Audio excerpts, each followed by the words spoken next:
This podcast is brought to you by the American Enterprise Institute. If you like what you hear, please subscribe, rate, review, and share.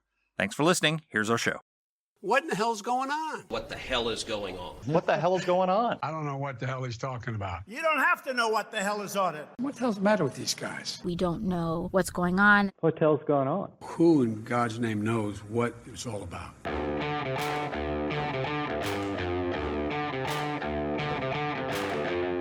Hi, I'm Danielle Pletka. And I'm Mark Thiessen. Welcome to our podcast. What the hell is going on? God, what the hell is going on? Every episode, it's a more and more relevant question. What the hell is going on is the Assad regime has fallen. And like really fast and suddenly and unexpectedly for many people. It is a stunning development. The tectonic plates of the world are moving in really amazing ways just as Donald Trump gets ready to assume the presidency. There's so much to unpack here. That I was talking to you offline before we started this, and I was saying this is both a good news and a bad news story. So it is a good news story in the sense that the Assad regime was incredibly evil, one of the most evil regimes on the face of the earth. But also it's a good news story because, you know, this is the collapse of the entire Iranian terror empire taking place. October 7th has backfired like nothing in the history of the world has ever had. If you had told Iran before October 7th, within 14 to 16 months, Hamas would be destroyed, Hezbollah's entire leadership would be destroyed, the Assad regime would be gone, your whole terror network, proxy network would be decimated, you will have lost your entire air defenses, your entire ballistic missile capability, and your nuclear program teetering on the brink of destruction the next time you make a wrong move, and all you would have left is the Houthis. I think they would have thought twice about doing it. But at the same time, some really bad dudes are taking power in Syria. The leader of the de facto leader Jolani of the new government is Al Qaeda. He is, well, and we'll get into that.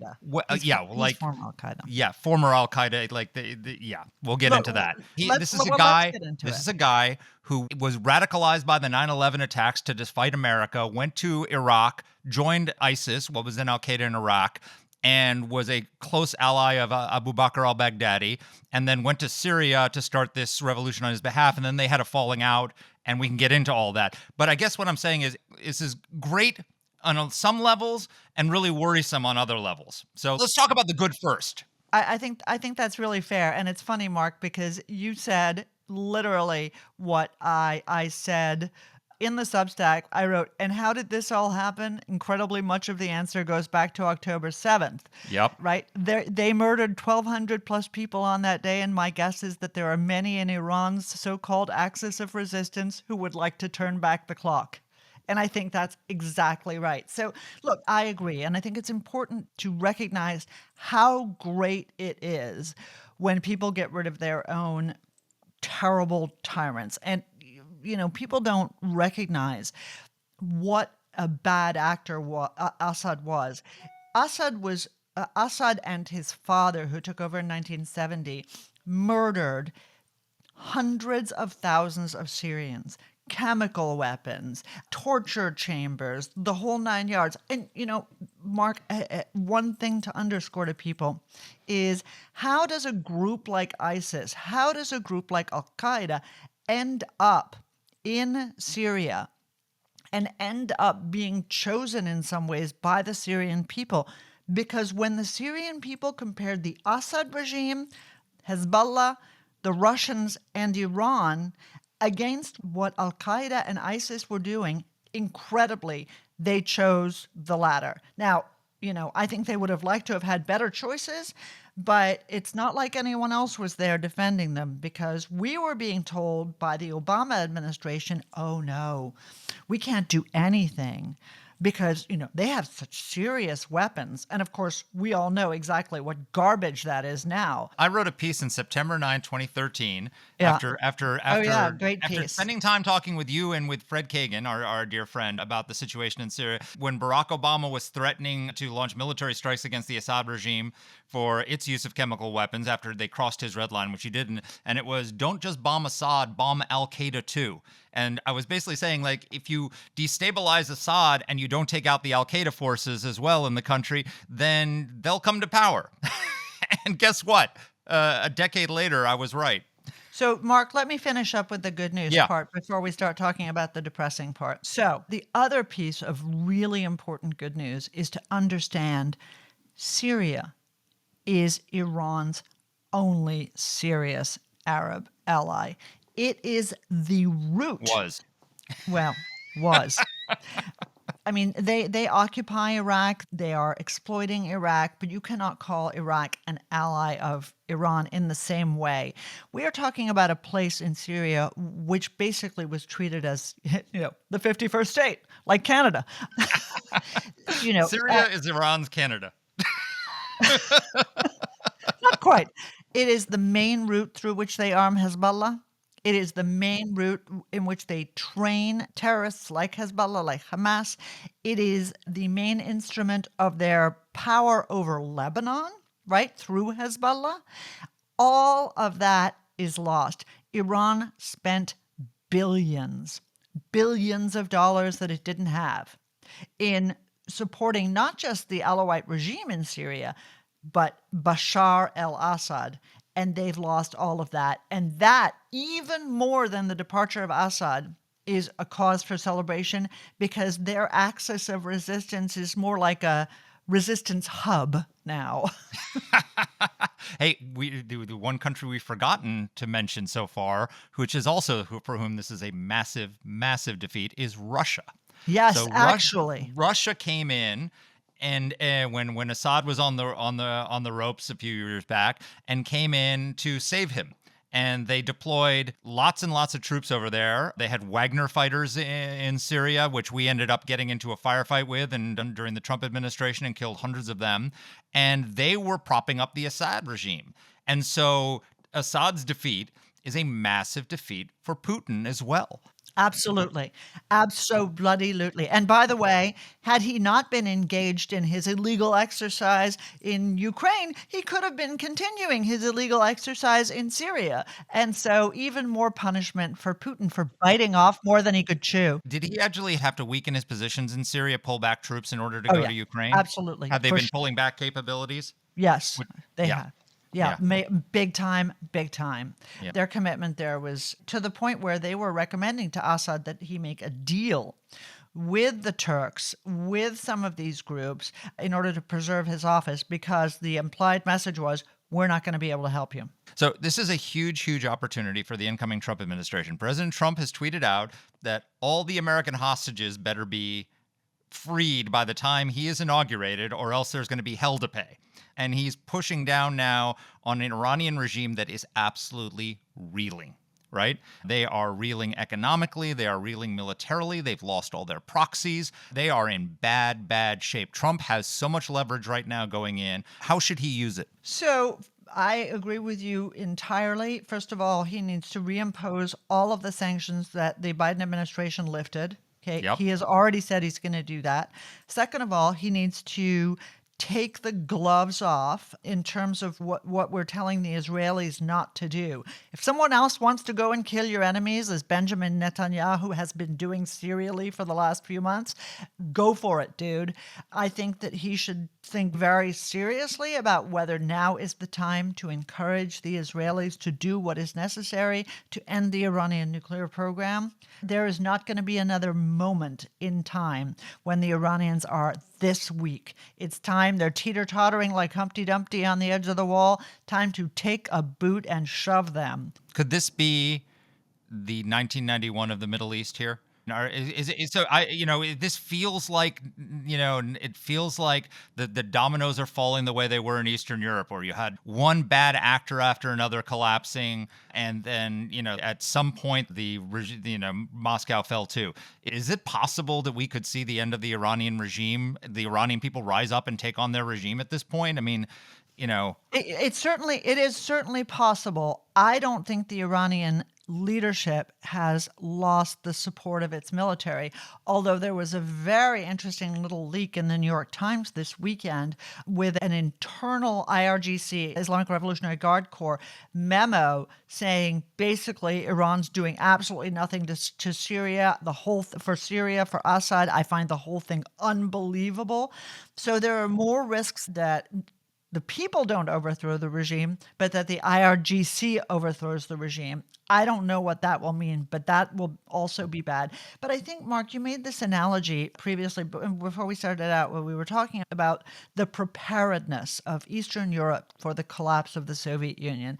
Nobody really thought it would happen, but there was a culture of opposition, especially outside Russia.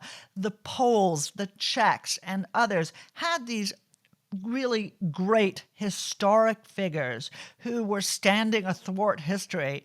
And they were the people who best positioned those countries to settle into a democratic future. Russia had that to a much more limited extent.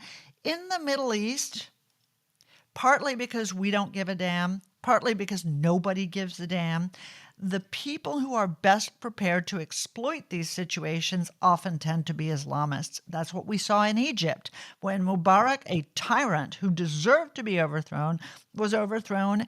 Secular forces were very much the engine behind his overthrow, but then they couldn't get their act together enough to win in democratic elections. And the Muslim Brotherhood, that had been there all along, that was ready, born ready, took over. And of course, that is a real net negative. And so this is the challenge. When the Palestinian Authority fell apart, who was there waiting in the wings? Hamas. And so this is the challenge. The Middle East is not, is not not Europe. for some. Yeah, it's not Europe. I love these places and I love these people, and there's nothing I want more for them than there to be a Europe-like future. The problem is nobody gives a damn. It's me, me and my few, the proud, who care about freedom in the Middle East. So let's talk now about the bad. One of the things I warned about in my piece in 2013, which is my piece. Your piece, is I which was I small wrote, at the beginning? Al-Qaeda has two major strategic objectives: to get control of a nation state and get control of weapons of mass destruction. Sounds like they might have accomplished their goal. Syria has massive chemical weapons stockpiles, Assad regime had chemical weapons stockpiles, and now they have a nation state. And not just like a fake nation state like their massive caliphate that they took over, which no one recognized and didn't have all the instruments of a modern nation state. Not like the backwards nation state of Afghanistan, like a real nation state. Racked by civil war though it was, they now have control of a nation state. Our guest wrote a wonderful piece, which we talk about a little bit. I want to just describe to people who this guy Jalani, who is the de facto leader in Syria, is. Our guest wrote, as a teenager, he became increasingly political, his worldview shaped by two pivotal events: the Palestinian Intifada of 2000 and the September 11, 2001 terrorist attacks. He was radicalized as a young man. He volunteered to fight against the American occupation in Iraq. He spent 5 years in U.S. military prisons, including Abu Ghraib and Camp Bucca. So this guy was in jail, and Barack Obama released him.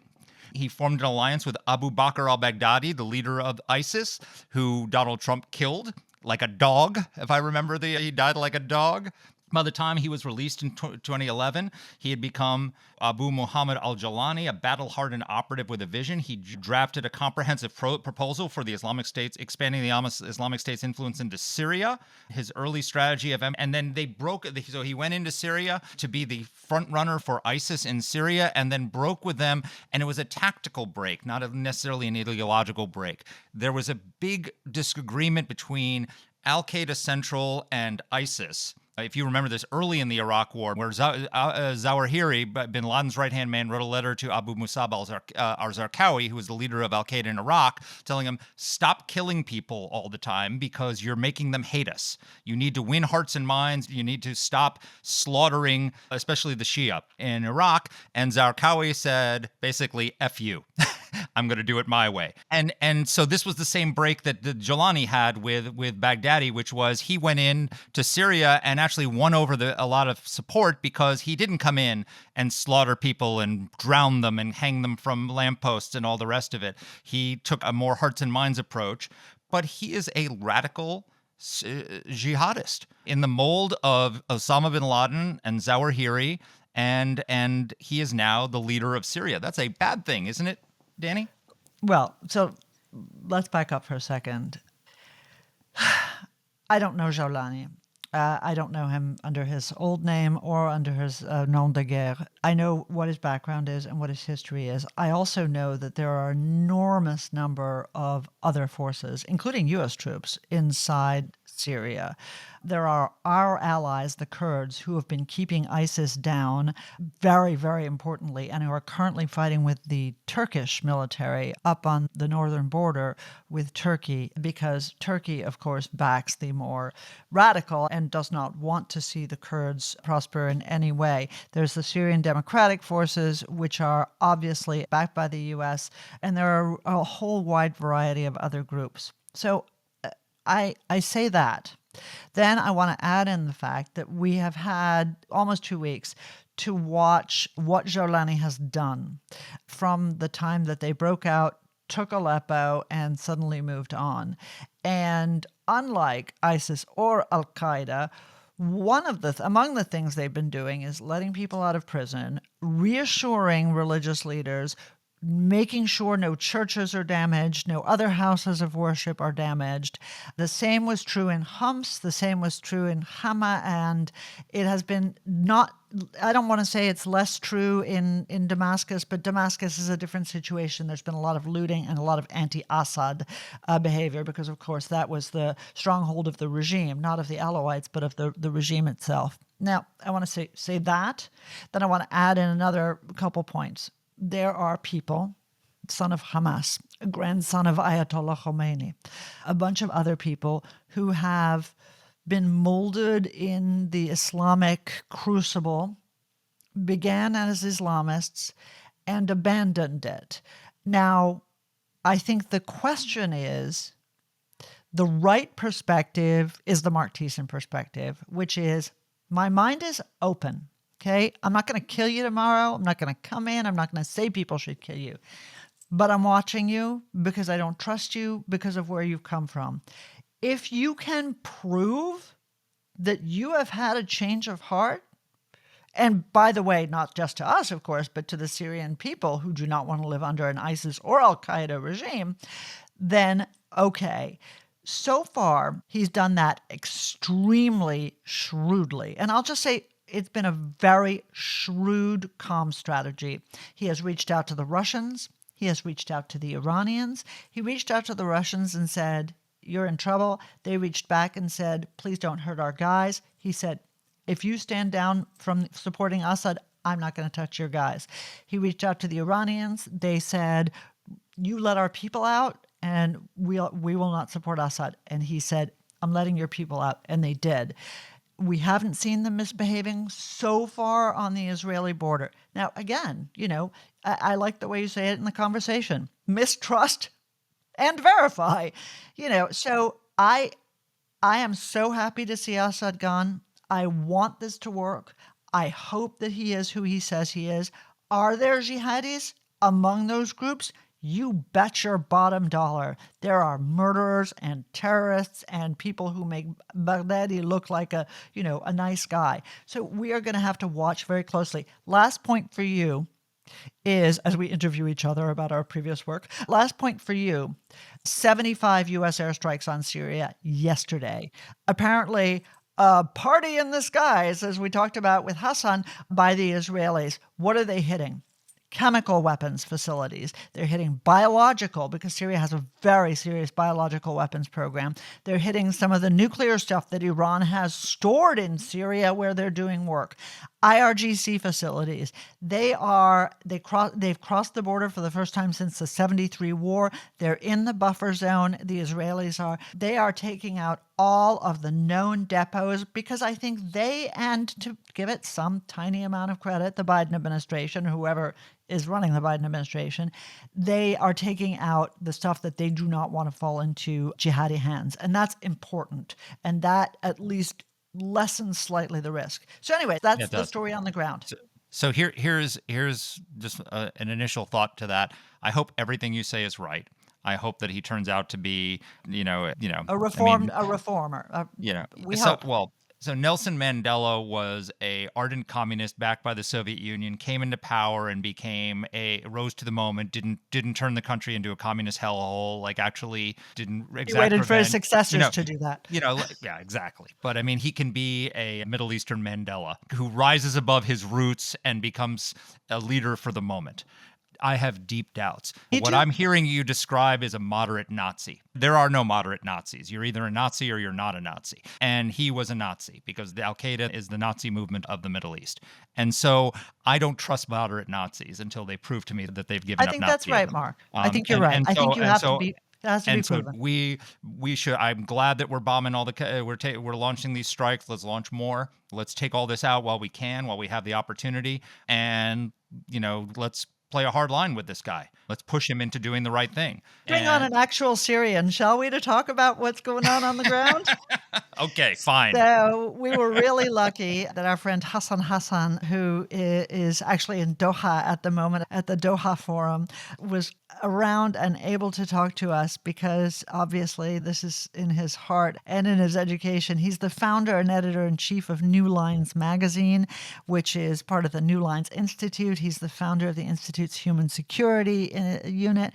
Previously, he was a senior fellow at the Program on Extremism at George Washington University and at the Tahrir Institute for Middle East Policy. He was the co-author of a New York Times bestseller, ISIS, Inside the Army of Terror. Great guy. Here's our interview. Well, Hassan, welcome to the podcast. Thank you for having me. So, Hassan, a week and a half ago, on November 27th, we see all of a sudden that the rebels, and we use this expression, the rebels, as if it is a generic. There are more rebels, quote unquote, than I can keep track of in Syria. Obviously, the main group that began this march that ended in Damascus was Hayat Tahrir al-Sham, what we call HTS. Much better. It sounds like a sorority, but isn't. They marched on Aleppo, and opposition almost fell away before them, especially because for people who have been keeping an eye on Syria over the last couple of years, it appeared that there was just a big rehabilitation process that was going on for Bashar al-Assad, and now he lives in Moscow. Help us understand the chain of events. I think let me start with the mindset, exactly what you described. That mindset, I imagine Assad regimes, or Bashar Assad himself, his mindset was the war was over a few years ago. Everyone was almost racing to normalize with my regime, especially in the region, Saudi Arabia, before that Jordan. Most of the countries in the region, except one or two, really haven't normalized with the Assad or didn't or hadn't before the events normalized with the Assad regime. And the remaining force was basically the neighbor or one, Turkey. And the mindset for Bashar Assad was now it's time to move beyond the war. So the last thing on his mind was war, going back to fighting, going back to the front lines. And then suddenly this happened. Nobody expected it. But I think the worst thing for Assad was not just the loss of Aleppo in the beginning. It was really, I was about to, normalize with all the countries in the region. And then Italy and other countries started to also normalize with me, and then eventually the US will come. And I think even there were discussions within the Biden administration about at least relief in some of the sanctions from the Assad regime, or turning a blind eye where other countries can do business with the Assad regime without even, despite whatever Caesar Act. So I think that's one of the most interesting parts of it, the psychology of it. In terms of events and the chronology of it, we can start with the rebels achieved in 4 days what they couldn't achieve in more than a decade. That is the How did that biggest. happen? How could they do that? What turned? I think it was their strength was basically the regime's complete weakness. That is really what happened. And the reason behind the regime's weakness is the backdrop of Israel's war against the Iranians and their allies in the region. I think without that, I think many people are not comfortable acknowledging the direct connection between the war between Israel and Iran and what happened to the Assad regime over the past week or two. So just before that, the weakness of Hezbollah. You have to remember when Aleppo happened, the only force that could have saved Assad was not Russia, it was Iran.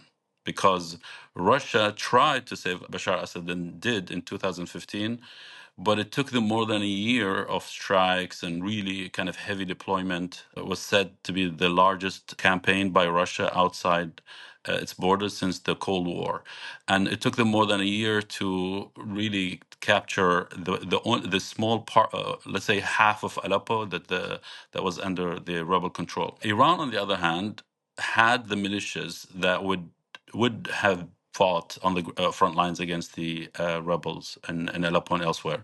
But because Iran was blocked from Syria essentially by Israel, they can't go in and send thousands of militiamen or hundreds of Toyota trucks into Syria to go and fight for Bashar Assad because Israel would attack them, would strike them. Israel, as you know, for more than a year, they've been targeting any movement by Iranian proxies in Syria, whether weapon depots or men, fighters, anything moving, and they suspect it's Iran, they hit them.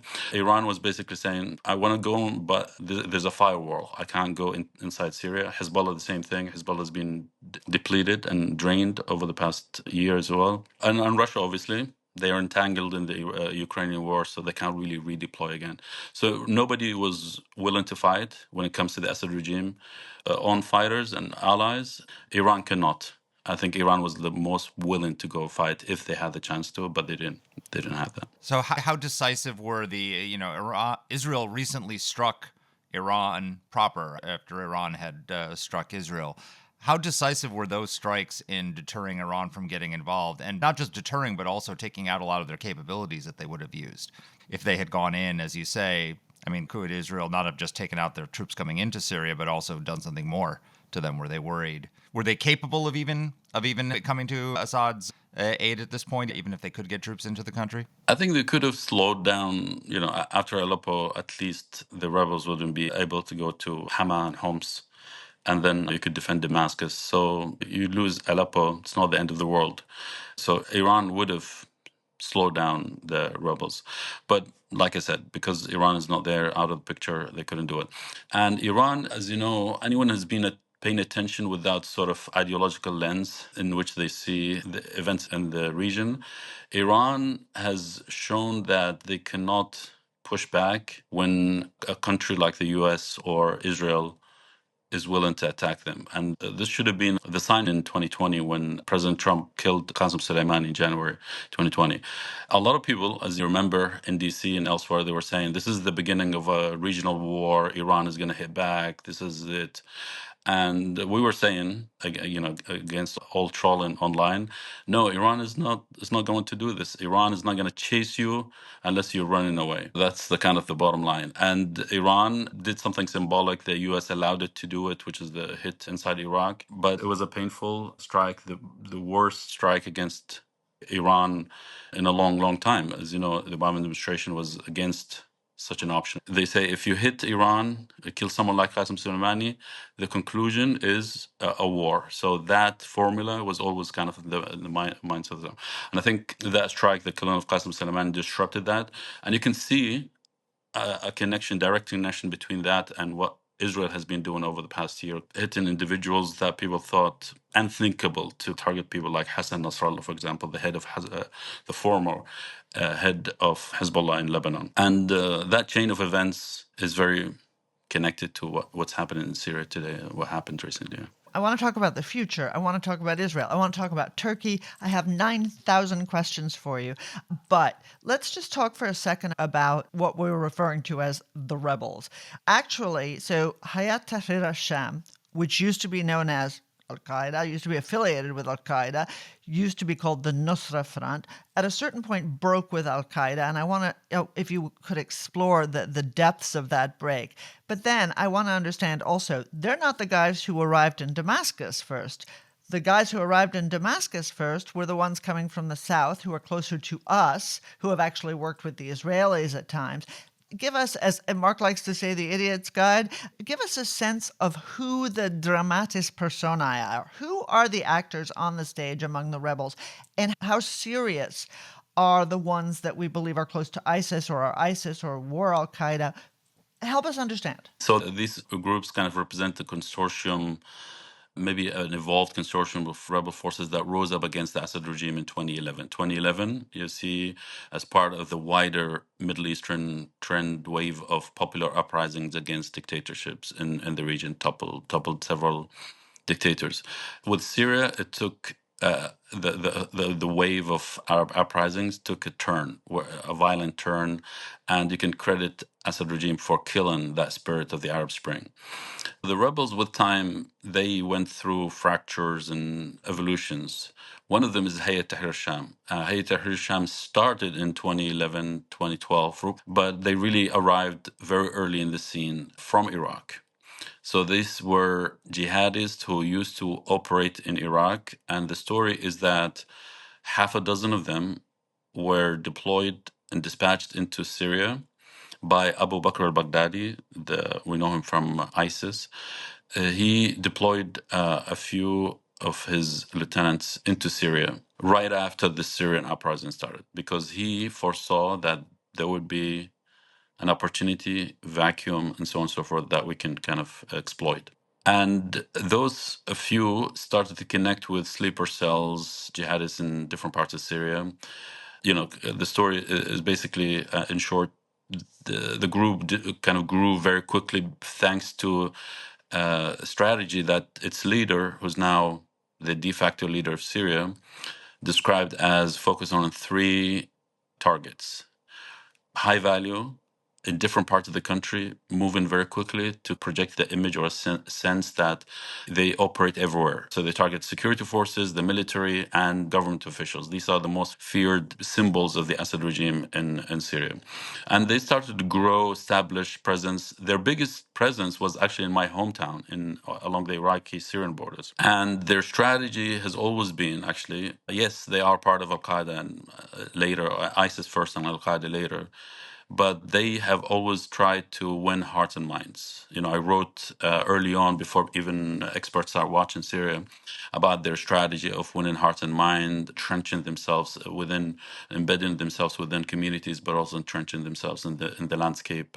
So it's hard to kind of extricate them and fight them and target them, which is what the U.S. tried to do later, but they couldn't do it. Anyway, so they developed with time. In 2013, so about 2 years after the Syrian conflict started, you started to see problems between their bosses in Iraq, the Abu Bakr al-Baghdadi, and them.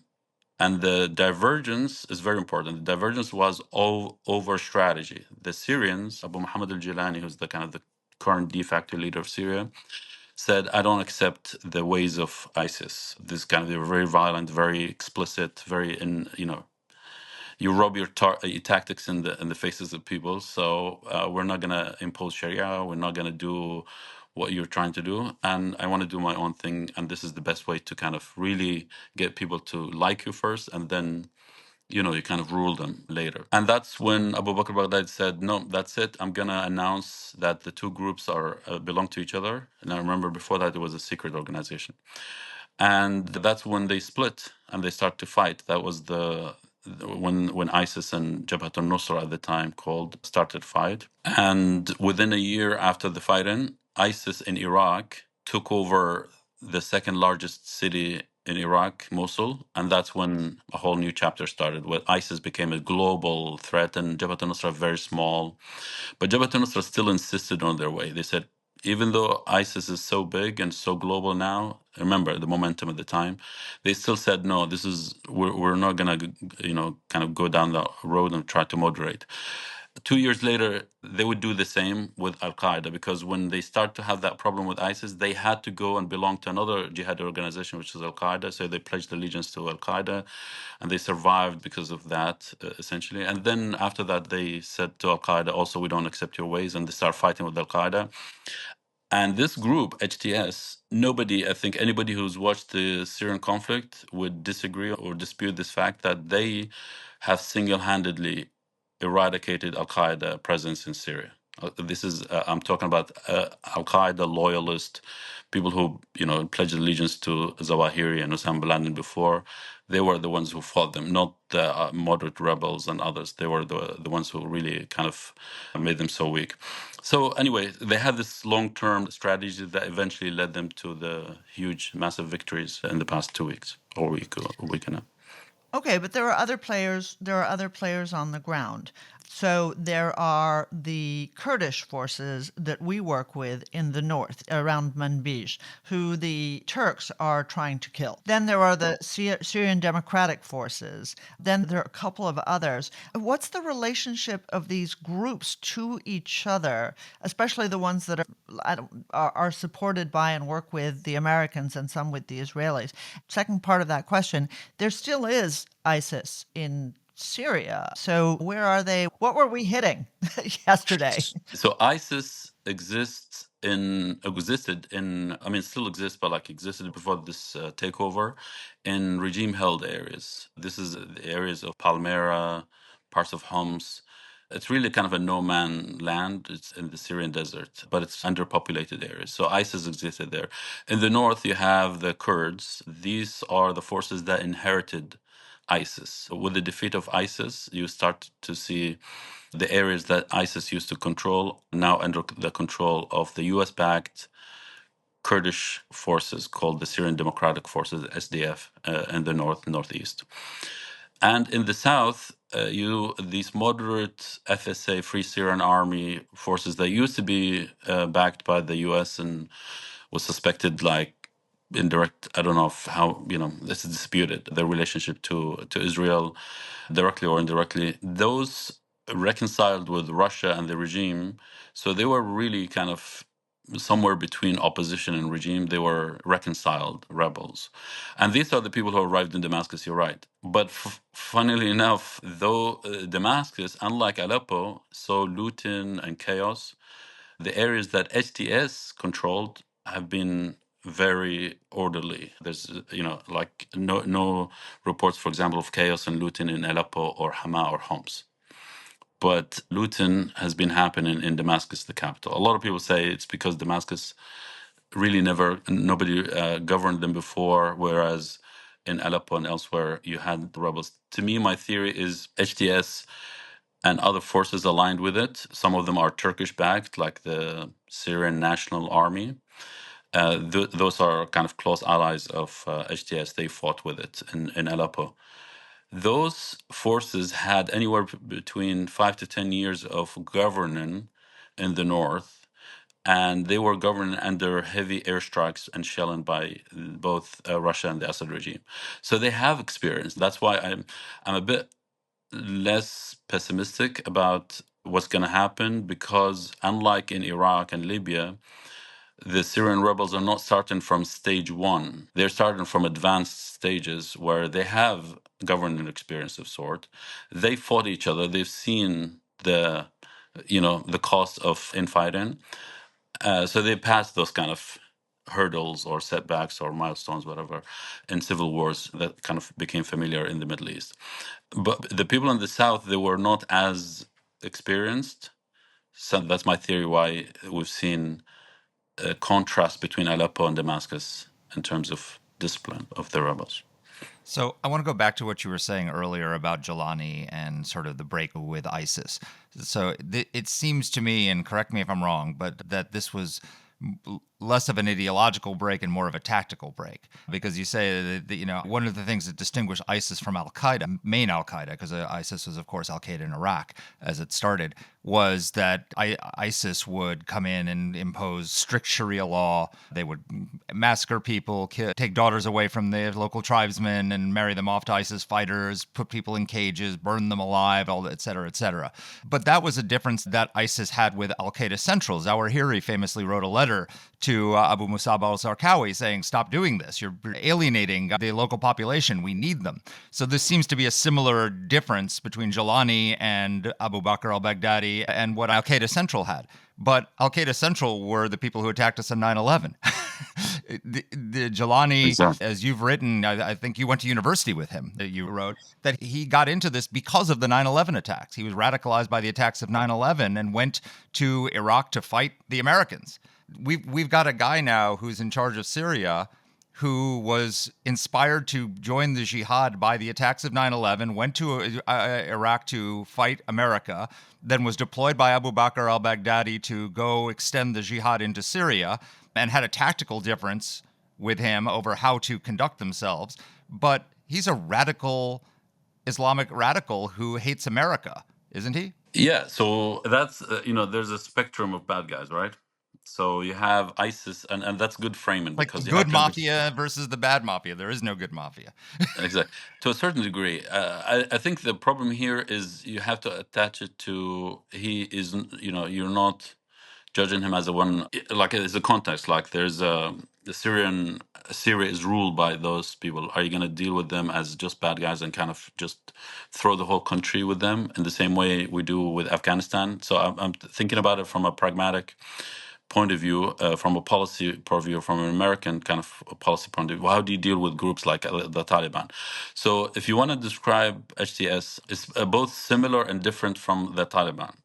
I think they're much further away from Al Qaeda and ISIS. So think of them closer to the Taliban, but they are softer ideologically. Actually, the irony of it, meaning they model themselves on the Taliban in terms of we are a nationally focused militant organization, jihadist organization that doesn't want to fight beyond the Syrian borders.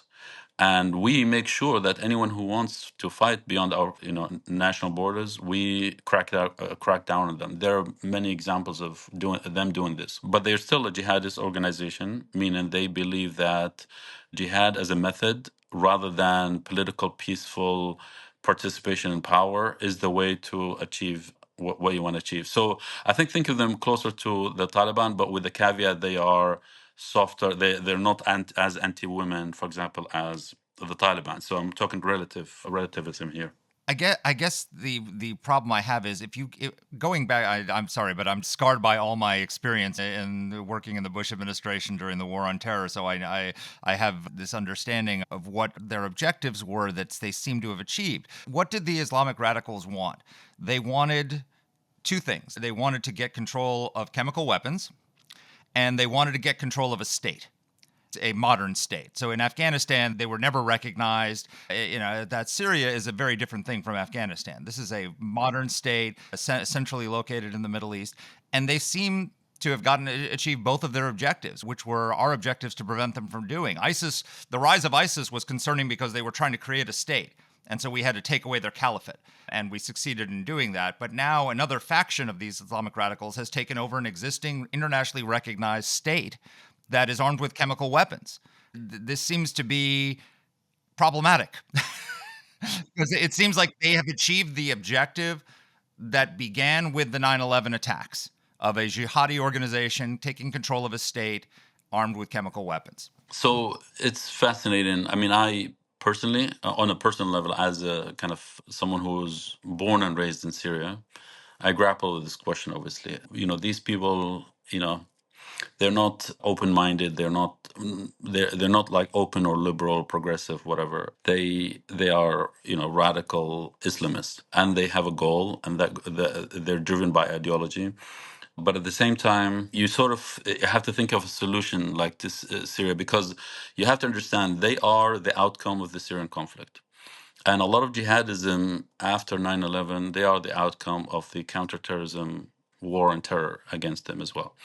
So we've tried all these things. It's not like you can pick and choose who you want on those places. So, in my op-ed for the New York Times, I wrote that the West, America, the U.S. and other Western powers, they have a choice. You either have to create, which is nobody has the bandwidth for now, to engage in this civilizational nation building effort to create moderate forces, or you have to accept the reality that much of the world will be ruled by people like by them. We've tried all the different methods in Afghanistan, Iraq, Syria, Yemen, different parts of Africa and the Sahel, and it seems like it's hard to kind of make progress against these people. But the good news to me is that. And this is kind of the essence of my op-ed for the New York Times, is that the war on terror actually has a positive outcome. That, yes, it didn't eradicate jihadism, but it transformed them. The worldview of jihadism and this change evolved view of jihadism, to me, on a personal level and a professional level, I actually believe this is a genuine transformation. I don't think it's a tactical or kind of a ploy, and I can expand on why I think so. But it's an outcome of this war on terror and success of the war on terror is that jihadism no longer focused on attacking the West. They focused on rule in Syria, rule in Afghanistan, rule in different parts of the region. And that's, obviously you can say, then after that, what's going to happen? To me, that's their focus. That's their mindset. They want to focus on a local level. And I think that's kind of the premise that we have to start with. We've tried everything, and they are the outcome of all our attempts to eradicate them before. And continuing to do this is going to just help them exist and entrench themselves in the region. This formula for almost a century, or at least a few decades, where Western powers kind of worked with moderate regimes that tend to be dictatorial, not democratic, that entrenched these kind of trends where you started to see Islamism rising because they have a very specific enemy, which is our regimes are bad, they're Western backed, and they're corrupt and tyrannical. And the only way to do it is to liberate yourselves through a specific ideology that's hardened and can fight for the long game. And actually, the story of Syria and what happened recently is a perfect example of this, because who inherited the Syrian uprising after 13, 14 years of fighting? A lot of those moderate forces disappeared. They gave up. The only people who continue to fight, and they still have, even like if they lost, they still have kind of that energy to go back and fight again, are the jihadists or the Islamists, because they have the ideology. So, Hassan, I didn't realize that you went to school with a Shara, who we know better as Abu Muhammad al-Jawlani. Jawlani, Mark, is the Golan. Jawlan is Golan in Arabic, which is, of course, an interesting name if you're coming from the Israeli perspective. Because Golan is now part of Israel. Yeah, well, Yeah. in fact. So Yeah. you know him. I don't know how well you knew him, but I think that what's important for people to understand, and it's hard, is the Assad family ruled for more than 50 years. Yeah. They killed hundreds of thousands of people. If you look at the liberation of Sadnaya prison and the red area of it, which was underground, you get a window into the kind of systemic torture that the Assads embraced for 50 years. And so almost as in the Civil War, almost anything is better than the Assads. Then you come, and so it's no surprise that people are welcoming this. The question is, does this new Islamist face that you describe, does it revert?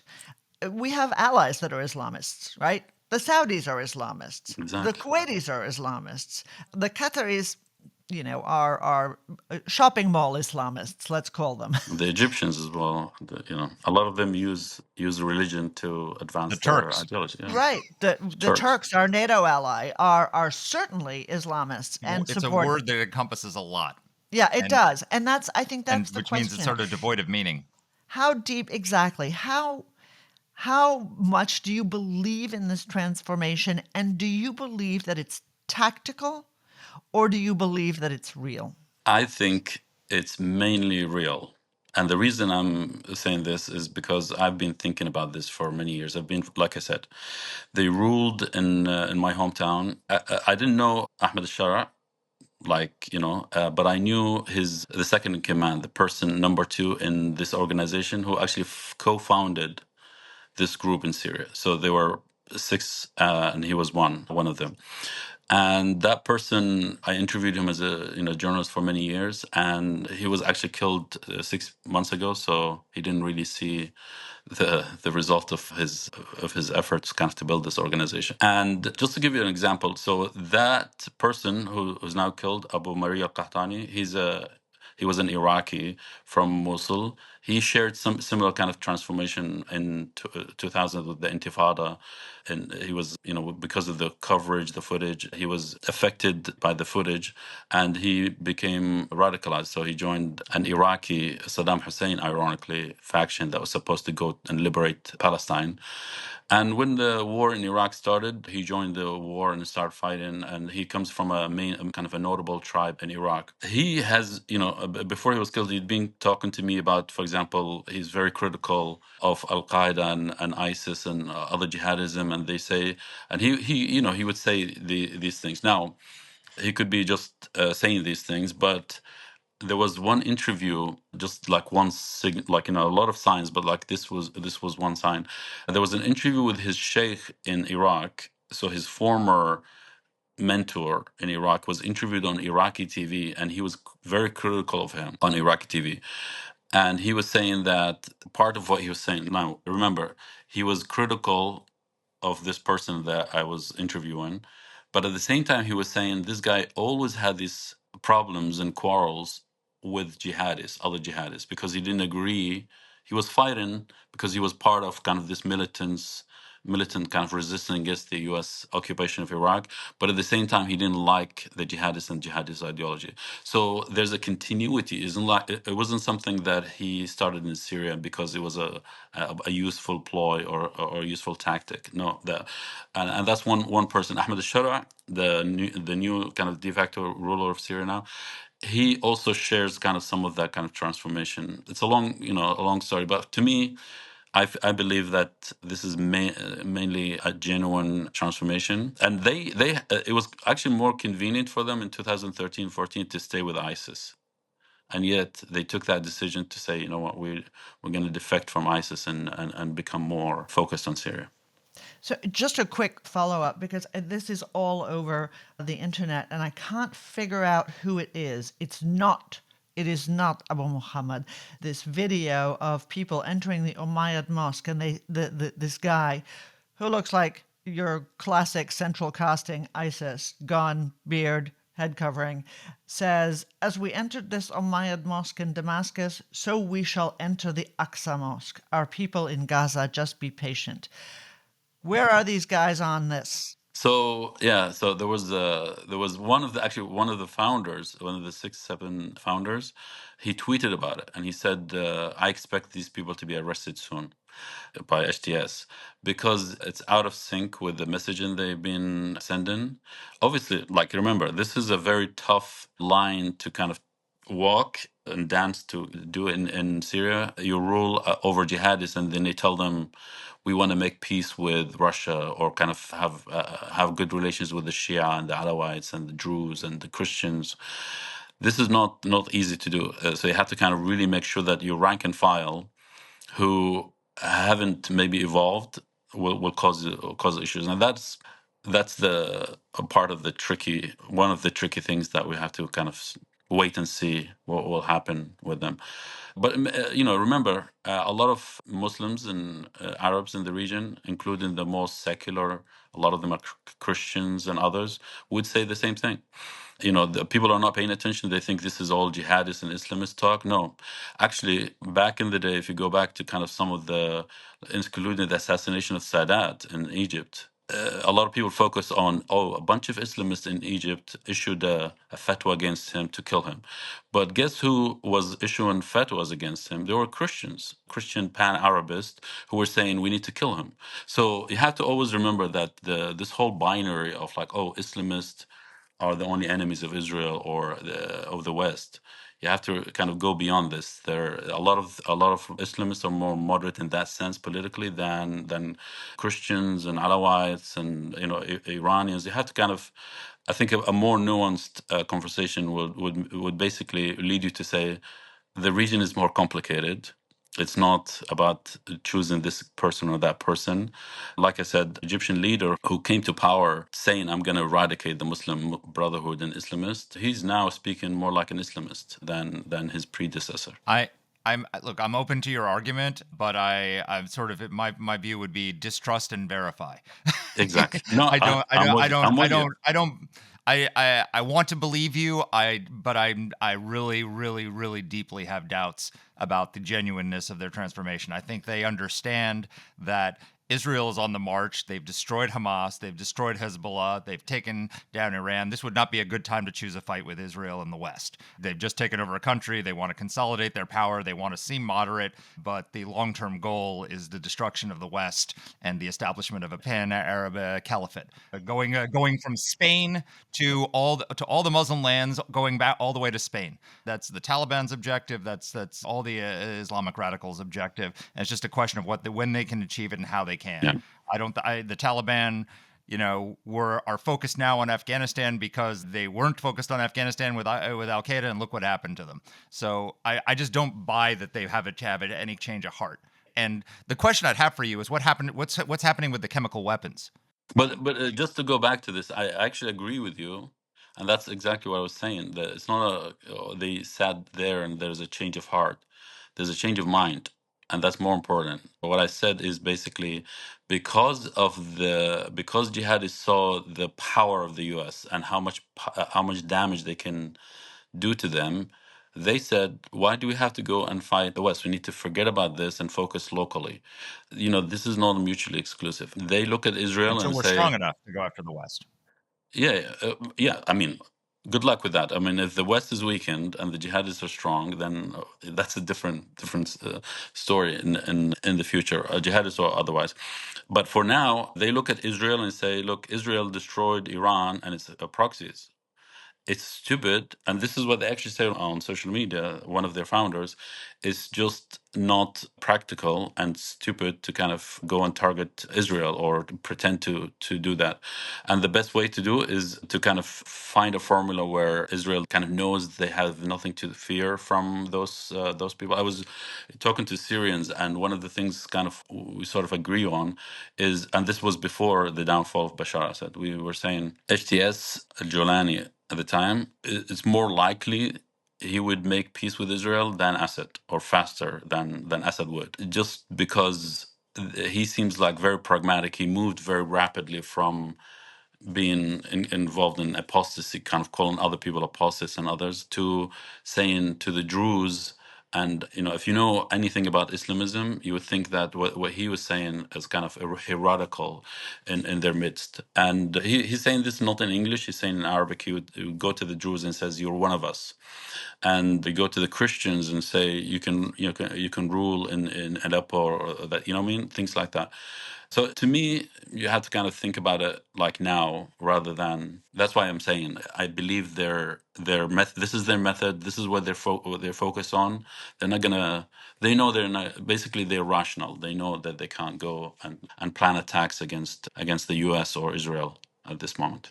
Could you tell us about what's the state of the chemical weapons in Syria? Because I know Israel's been taking some strikes. The U.S. has struck ISIS strongholds, but have we taken the opportunity to take out chemical weapons stockpiles, or do they have them? Can I add to your question, Mark? Because I was just about to ask exactly the same question. So there are a bunch of areas of concern, right? So there's the chemical weapons depots that you rightly mentioned. There's ISIS bases that you've also talked about. There's also the Russian base in Latakia Tartus. What's happened to all of those things? So the Russians seem to have sorted out their issues. So they actually struck a deal with the Syrian rebels. So there's a statement from the Russians saying the opposition promised not to storm the bases. And shockingly, Because they're the, surrounded, right? yeah, the Syrian embassy in Moscow raised the Syrian flag, the new Syrian flag, the opposition flag, which is kind of very strange. They moved very fast, faster than Arab countries in the region, and that's an indication. They basically say, you know what, we want to work with the new rulers of Syria. We're not wedded to Bashar Assad. We can do the same in Syria. The chemical weapons, very interesting that these attacks are happening after. If Israel had the list of attacks and locations of where these chemical weapons are, we would like why didn't they do that before? Because they have been attacking inside Syria with impunity, and Bashar Assad was basically saying, you know, as long as you're not hitting my palace, I'm fine with it.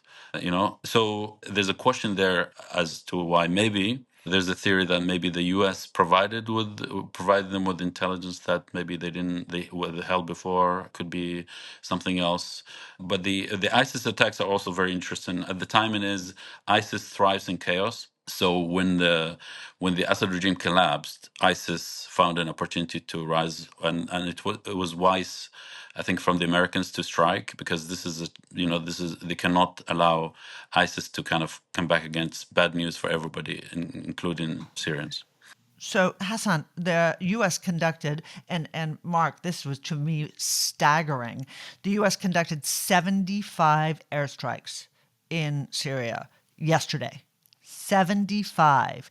And the Israelis went to town as well. I mean, but we had everything in the air. We had all of our stuff in the air. I think we even had A-10s out.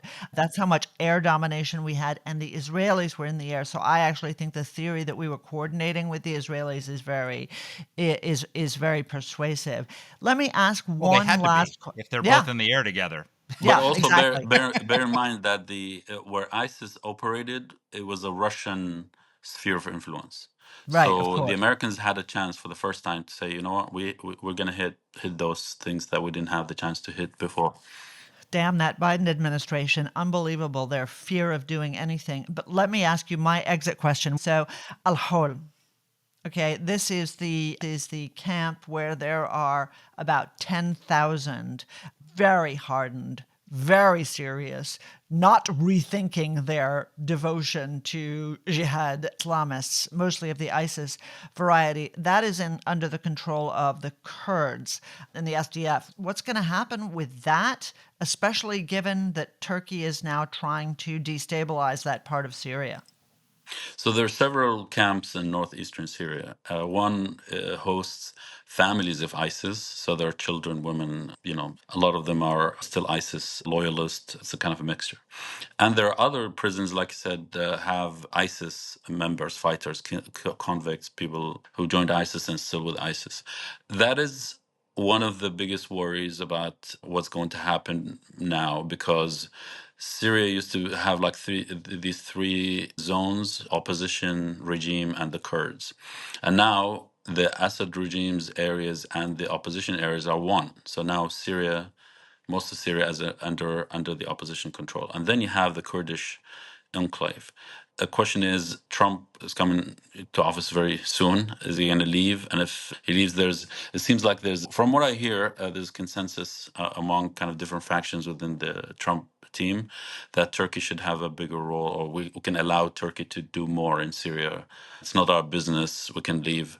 Others obviously are opposed to it. Still, the Kurds, working with the Kurds. Maybe things will change. Also, minds will change between now and then.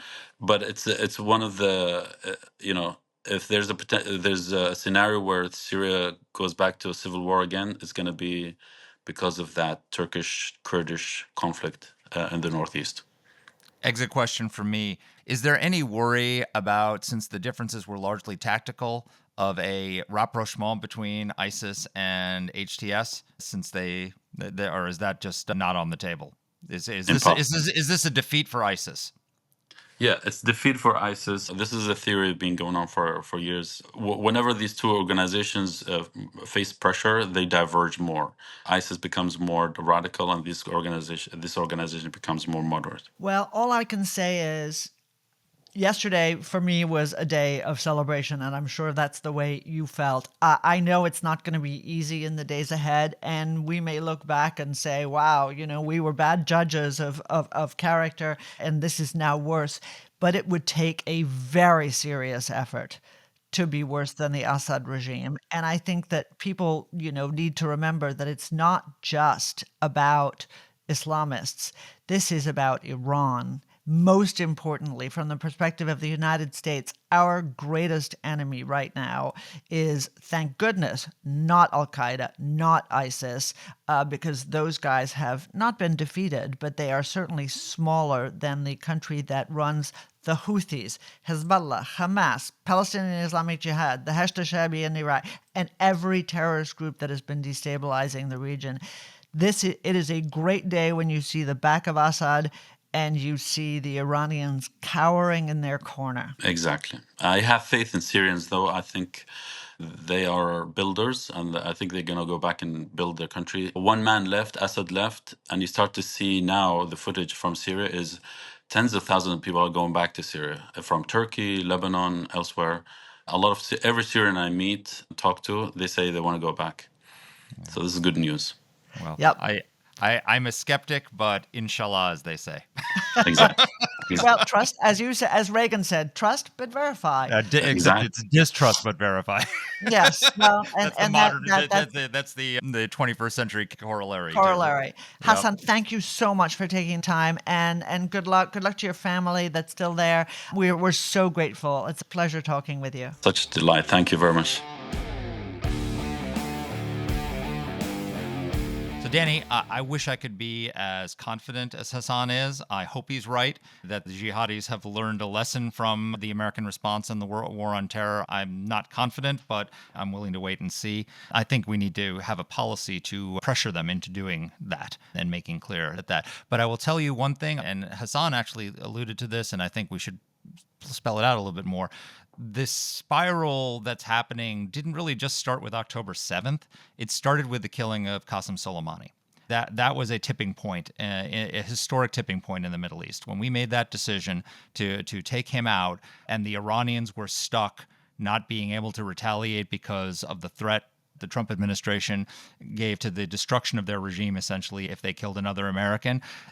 I think they've been seething ever since, and I think it set off a chain of events internally in Iran that got them to sign off on the October 7th attacks, which has been a absolute catastrophic disaster. But I think we need to give Donald Trump credit that he had a role in setting this whole chain of events going by making that decision, which I don't think any other president would have made, which was to kill Qasem Soleimani. Do you disagree? I think it was a good decision. I think it was an important decision. Yeah, I think it was an important decision. It was a big decision. He made a lot of other really bad decisions in the region, but that was a good decision. And I certainly appreciated it. He's a risk taker, and you need risk takers in dealing with the Middle East. So I'm hopeful about where we go with Iran. But what I really want to see is I want to see him seize the moment. And that doesn't mean that we invade Iran and occupy Tehran, because no thank you. But it does mean that we have serious conversations with our allies in the region.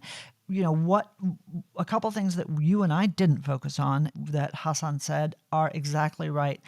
Assad, what really must stick in Assad's craw is that he was on the verge of rehabilitation. And when I say on the verge of rehabilitation, I mean by the Biden administration, by the European Union, by the Arab League, right? Reestablishment and reopening of Arab embassies and European embassies in Damascus, non-enforcement, what the Biden administration did best, non-enforcement of sanctions. And so what we really need to do is a wholesale reassessment, because Biden was leading us down a terrible road with Arabs who didn't trust us and who believed they needed to make peace with the Iranians in order to avert the risk that they would be next in the crosshairs. We need to just absolutely reset this and press the reset button, so to speak. We need the Iranians afraid of what's going to happen next. We need the Biden administration absolutely on its toes when it comes to what's next in Syria. We need people paying attention to ensure that these are the last days of Hezbollah in Lebanon, right? Because if those things happen, if they have a proactive policy not a military policy, a proactive policy, he could affect in his second term the kind of seismic change that the Abraham Accords brought about. And I hope he has that sort of breadth of imagination, because it could be amazing. Yeah. Well, I mean, keep in mind that we brought down the Soviet Union without firing a shot and without any American troops getting involved in any way. And we could do the same with the Iranian regime.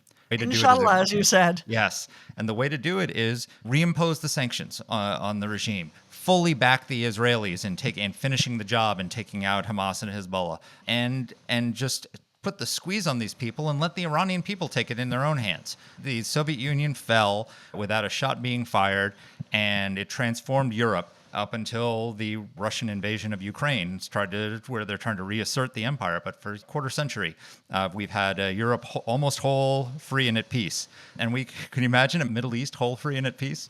No. How about wholer, freer, and peacier?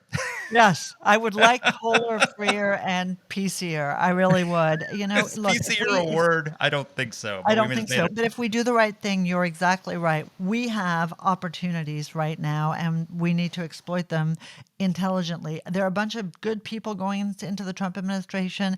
The folks who are dealing with the Middle East that I know right now, I'm pretty optimistic about. And so, hey, could be a new dawn or morning in America or something like that, which would be fabulous. I think the Iranians could do themselves a good job by releasing all those hostages by the time Donald Trump takes office in January. That would be a very good start to a new era in the Middle East. Those talks are underway, by the way, Mark, just FYI. Amen. Yep, amen. All right. Bring them home. Thanks, folks. Take care. See you next week.